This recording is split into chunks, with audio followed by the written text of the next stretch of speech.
Le Rubik's Cube a été inventé en 1974 par un architecte hongrois qui s'appelle Erno Rubik, parce qu'il voulait faire comprendre à ses étudiants des problèmes à 3 dimensions. Bon, alors par contre, une fois qu'il a fait le prototype et qu'il a collé des gommettes de couleur sur les faces, il lui a fallu 1 mois pour réussir à le résoudre. Mais il a réussi.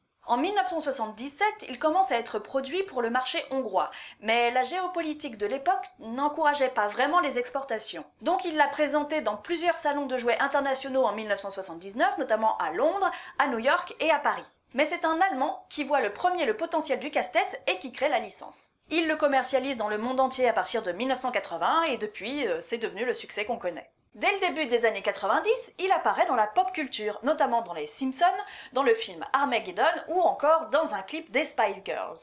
Alors évidemment, ce serait beaucoup trop long de faire la liste de tous les films, de toutes les séries, de tous les clips dans lesquels il est apparu, mais dernièrement, il a été mis à l'honneur dans Moi, Moche et Méchant 3, dans lequel le méchant du film est une star déchue des années 80.